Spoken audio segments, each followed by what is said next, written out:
आज की कहानी एक ऐसे डॉक्टर की है या फिर एक ऐसे सीरियल किलर डॉक्टर की है जिसने 50 से ज़्यादा हत्याएं की और ये सभी हत्याओं को करने के बाद भी जब उसे पकड़ा गया तो जितनी भी हत्याएं हुई थी वो लाश कभी भी बरामद नहीं हुई। आज तक भी वो लाश कभी बरामद नहीं हुई और इस कहानी की शुरुआत 1998 से शुरू होती है। 1998 में उत्तर प्रदेश के अलीगढ़ ज़िले का रहने वाला देवेंद्र शर्मा जो होता है वो डॉक्टरेट की पढ़ाई कर रहा था। आयुर्वेदिक डॉक्टर वो बनना चाहता था, जो वो बन भी गया। कुछ दिन अलीगढ़ में ही प्रैक्टिस करने के बाद वो सीधे राजस्थान पहुंच जाता है। राजस्थान पहुंचने के बाद उसने एक क्लिनिक खोला जिसका नाम रखा जनता क्लिनिक। जनता क्लिनिक में वो तमाम ऐसे उपचार किया करता था बीमारियों की जिसकी इलाज आयुर्वेदिक में संभव होती हैं। कुछ दिन प्रैक्टिस करते करते उसकी कुछ दोस्ती हो गई लोकल की राजस्थान के ही लोगों से। अब जब ये दोस्ती होती है, डेली वो अपनी प्रैक्टिस कर रहा था, तो महज 4 से 5 साल उसके प्रैक्टिस को हुए थे। वैसे ही एक दिन उसके एक दोस्त ने कहा कि तुम प्रैक्टिस तो कर रहे हो, आयुर्वेदिक डॉक्टर तो तुम बन गए हो, लेकिन इतना पैसा नहीं आता है, इसमें इतनी इनकम नहीं होती है, तो तुम एक काम करो कि तुम गैस की एजेंसी ले लो। गैस एजेंसी, उस समय गैस बहुत ज़्यादा तेज़ी से घर घर में उपलब्ध होने के लिए लोग चूल्हे खरीद रहे थे जो गैस से चलती हैं, और इस वजह से गैस की जो इतनी ज़्यादा खरीदी थी, इसकी वजह से इसका बिजनेस भी काफ़ी अच्छा ग्रो कर रहा था। और इस वजह से उसके दोस्तों ने ऐसा आइडिया उसको दे दिया। उसने ऐसा ही किया। डॉक्टरेट की जो उसकी क्लिनिक थी उसको चलाते हुए साथ ही उसने गैस की एजेंसी का भी कॉन्ट्रैक्ट ले लिया। अब जब गैस की एजेंसी का कॉन्ट्रैक्ट लिया तो लगभग 11 से 12 लाख रुपए उसके गैस के कॉन्ट्रैक्ट में लग गए। गैस एजेंसी उसने ले तो ली, लेकिन कुछ दिन चलाने के बाद वो इस बिजनेस को अच्छे से संभाल नहीं पाया और उसकी 11 से 12 लाख जो उसने गैस की जो काम को शुरू करने के लिए लगाया था वो सब पानी में ही पैसा डूब गया। उसके बाद उसकी आर्थिक दशा बहुत ख़राब हो गई, और जब वो आर्थिक दशा इतनी ख़राब हो गई कि उसकी डेली के जो काम थे वो भी पैसे खर्च उसको इतने ज़्यादा नहीं आ पा रहे थे, तब उसने सोचा कि अभी फिर से उसको वापस गांव जाना पड़ेगा। वो अलीगढ़ अपने गांव आ जाता है और फिर वहाँ पे आने के बाद फिर से प्रैक्टिस शुरू कर देता है।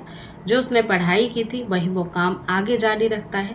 लेकिन जब वो घर आता है तब उसके बाद उसके मन में ये ज़रूर था कि उसे खूब सारे पैसे कमाने हैं।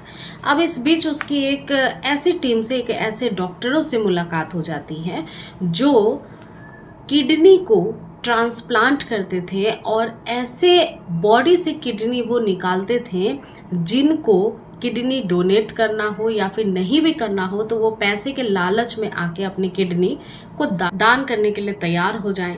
और उस समय 1998 में ये धंधा बहुत तेज़ी से चल भी रहा था। लोगों को पता था कि एक किडनी पे भी सरवाइव किया जा सकता है और दूसरी किडनी दान करने पे पैसे बहुत सारे आते हैं। अब ऐसे टीम में वो भी शामिल हो जाता है जो ऐसे ही काम को, कृत्य को अंजाम दिया करते थे। लेकिन जैसे जैसे उस टीम के साथ उसने काम करना शुरू किया तो पैसे का लालच फिर और भी ज़्यादा बढ़ गया और उसने सोचा कि कभी कभार किडनी का बिजनेस अच्छा चलता है, कई बार नहीं भी चलता है, तो अब ऐसी हालत में सोर्स ऑफ इनकम जो है वो कैसे बढ़ाया जाए। तब उसने एक आइडिया निकाला और उस दिन उसने सोचा कि फिर से वो गैस एजेंसी का काम शुरू करेगा। लेकिन इस गैस एजेंसी के कॉन्ट्रैक्ट को लेने के पीछे एक बहुत खौफनाक साजिश को भी वो बुन रहा था। सबसे पहले वो गैस एजेंसी का कॉन्ट्रैक्ट लेता है, उसके बाद वो सबसे पहली जो उसने घटना को अंजाम दिया था, उसने गैस की जो पूरी एक ट्रक होती है भरी की भरी, उसने पहले वो ऑर्डर देके मंगवाया। जो ड्राइवर उस ट्रक को लेके आया था उसके साथ ही बैठकर वो कुछ दूर ये बोल कर गया कि मेरा यहीं पे फैक्ट्री है या यहीं पे गोदाउन है जहाँ पे मुझे ये सारी चीज़ें सिलेंडर्स रखने हैं, और उसके साथ फिर वो बैठता है ट्रक में और निकल जाता है। जैसे ही वो ट्रक में बैठकर थोड़ी दूर जाता है, बातचीत आम तरीके से ही करता है, लेकिन थोड़ी दूर जाने के बाद ही वो ट्रक ड्राइवर को मार देता है, गला दबाता है, उसकी हत्या कर देता है। और उसके बाद जो ट्रक था उसके सिलेंडर्स को भी बेच देता है और इधर जिस ट्रक ड्राइवर को उसने मार डाला था उसे क्लिनिक पे लेकर के आता है। क्लिनिक पे लाने के बाद उसकी किडनीज को निकाल लेती है उसकी टीम, और उसके बाद जो उसका शरीर होता है ट्रक ड्राइवर का, उसको हजारा नदी जो कि उत्तर प्रदेश में ही है, और ये जो उत्तर प्रदेश के कासगंज में हजारा नदी है, ये मगरमच्छ से भरा हुआ है। इस बॉडी को ड्राइवर के ले जाके वो उस नदी में फेंक देता है। इसके बाद आराम से खाली ट्रक को किसी भी चोर बाजार में जाकर के बेच देता है। ये सिलसिला यहीं से शुरू हुआ था। उसने कई ट्रक ड्राइवर को बुलाया, बाकायदा सिलेंडर्स भी बेच डाले, ट्रक भी बेच डाला, और इंसान जो ट्रक ड्राइवर था, चला के ट्रक आता था, उसे ऐसे ही जाल में फंसाकर मार दिया करता था, और फिर उसकी बॉडी से किडनी निकाल कर और फिर उसे हजारा नदी में फेंक दिया करता था। ये सिलसिला चलते चलते 1998 के कुछ दिनों बाद से ही शुरू हुआ था, और लगभग 2004 में पहली बार उसे पुलिस ने धर दबोचा। इसके पीछे भी एक बहुत ज़्यादा ऐसी कहानी निकल के आई कि क्लू मिलने का जो एक तरीका था पुलिस को, वो काफ़ी ज़्यादा संदेहास्पद था। एक दिन उसने सोचा, जो देवेंद्र नाम का डॉक्टर था, उसने सोचा कि इस तरह से ट्रक ड्राइवर को बुलाना और इस तरह से इतनी मात्रा में गैस जो मंगवाई जाती है सिलेंडर्स, उसे बेच डालना, फिर ट्रक को चोर बाज़ार में बेच देना। चोर बाज़ार में जब किसी भी गाड़ी को बेचा जाता है, उसके पूरी हुलिये को बदल दिया जाता है, उसके नंबर प्लेट्स को भी चेंज कर दिया जाता है, तो पता भी नहीं चलता था पुलिस को कि ट्रक भी कहाँ गया, ट्रक ड्राइवर भी कहाँ गया। भरी से भरी जो लोड ट्रक थी वो पूरी की पूरी गायब हो गई। तो ये देवेंद्र नाम का जो डॉक्टर था वो पकड़ में नहीं आ रहा था, लेकिन कुछ दिन उसने ऐसे ही सारे ट्रक ड्राइवर्स को बुलाए, बहुत सारे, लगभग 20 से 25 ट्रक ड्राइवर को जब उसने बुला लिया, सभी की हत्याएं कर दी, उसके बाद उनके बॉडी को ठिकाने लगा दिया, तो उसके दिमाग में एक बात आई कि ऐसे करते करते तो वो पकड़ा जाएगा। तो फिर उसने टैक्सी हायर करना शुरू कर दिया। टैक्सी के ड्राइवर्स को बुलाता था किसी जगह पे ड्रॉप करने का बोलकर, और फिर उसकी हत्या कर देता था रास्ते में ही, और फिर उसकी बॉडी को ठिकाने लगाकर टैक्सी को भी ठिकाने लगाते। ऐसे ही करते करते एक दिन उसने गुरुग्राम के एक ड्राइवर को बुलाया। उसने बुकिंग करी थी। बुकिंग करने के बाद तय समय पर ये गुरुग्राम का जो ड्राइवर था वो देवेंद्र शर्मा के पास पहुंच जाता है। देवेंद्र शर्मा गाड़ी में बैठता है और वो गाड़ी में सफ़र करना शुरू करता है। लेकिन जो ड्राइवर था गुरुग्राम का, इस टैक्सी का ड्राइवर, उसको हल्की सी भनक लग रही थी कि ये जो इंसान उसके साथ बैठा हुआ है वो कुछ अजीब सी बातें कर रहा है। और उसने कई सारी कहानियों को भी सुन रखा था कि अभी हाल फिलहाल में कुछ सालों में बहुत सारे ड्राइवर्स लापता हुए हैं, जो कि कुछ ट्रक के थे, कुछ टैक्सी के थे। उसे थोड़ी अजीब सी भनक सी महसूस होती है, और इतना वो एहसास करते ही कुछ दूर जाने के बाद देवेंद्र शर्मा को कुछ बहाना करके कि उसे अर्जेंट काम का याद आ गया है, कुछ ऐसा गंभीर बहाना करता है जिसकी वजह से वो देवेंद्र शर्मा के चपेट से निकलता है और फिर वहाँ से भाग जाता है। सीधे भागने के बाद वो पुलिस थाने जाता है, पुलिस थाने पे जाता है और बताता है कि अभी हाल फिलहाल में काफ़ी सारे ड्राइवर जो गुमशुदा हैं, जिनकी लाश तक, जिनके बारे में कुछ पता नहीं चला है कि वो हैं भी इस दुनिया में या नहीं है, मुझे भी ऐसा ही एक कॉल आया, ऐसा ही एक इंसान मिला जिसने मुझे हायर किया था और उसने बुकिंग करी थी, लेकिन उसके जो डेस्टिनेशन था उसे छोड़ने से पहले ही मैं उसे रास्ते में छोड़कर इसलिए आ गया बहाना बनाकर क्योंकि वो कुछ ऐसी बहकी बातें कर रहा था। 2004 में पहली बार पुलिस को ऐसा क्लू मिला, ऐसा एक इंसान जो कि हिम्मती, जो कि कुछ ऐसी बातें बता रहा था जिसकी तलाश पुलिस को काफ़ी वक्त से थी।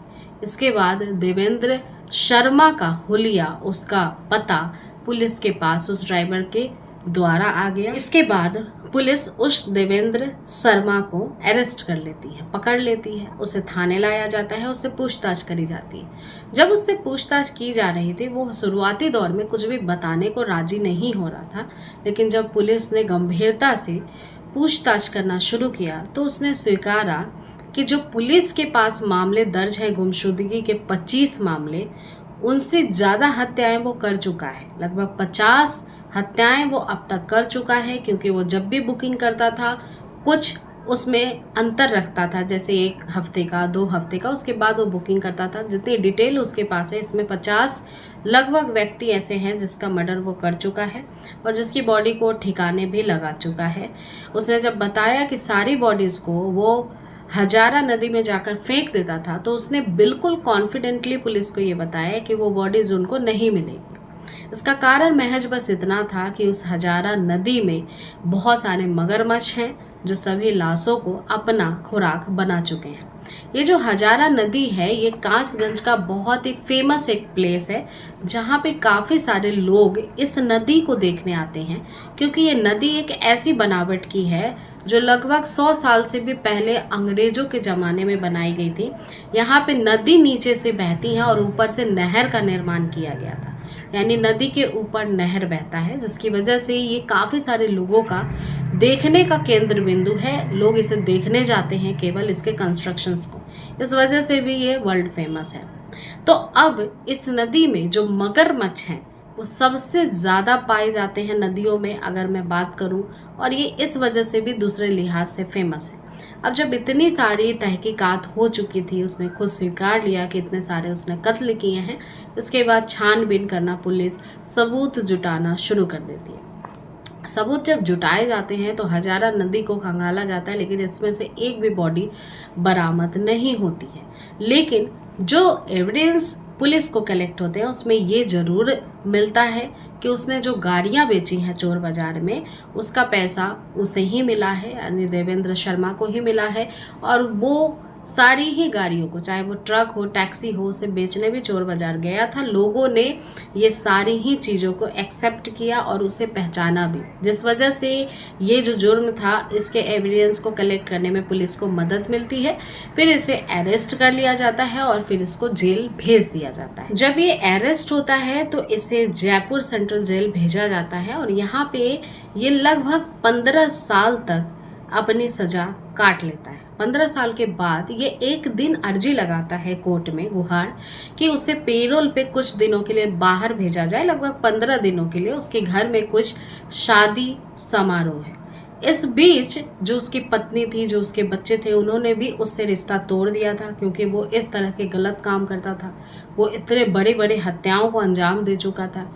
लिहाजा इसकी जो जितनी भी परिस्थिति थी जेल के अंदर, वो काफ़ी एक नॉर्मल इंसान के जैसी थी। वो बहुत अच्छे से अपना व्यवहार जेल में सभी लोगों के साथ करता था, जेलर के साथ भी करता था, जिस वजह से जेलर ने भी इसकी अर्जी को लगवाया और जितने जो फीडबैक थे वो इसके पॉजिटिवली हित में आए और उसके बाद इसको 15 दिन के लिए पेरोल मिल गया। जब वो 15 दिन के लिए बाहर आया था तो 15 दिन बाद उसे फिर से जा कर के सिलेंडर करना था, लेकिन वो 15 दिन बाद जेल वापस नहीं जाता है, वो भाग जाता है।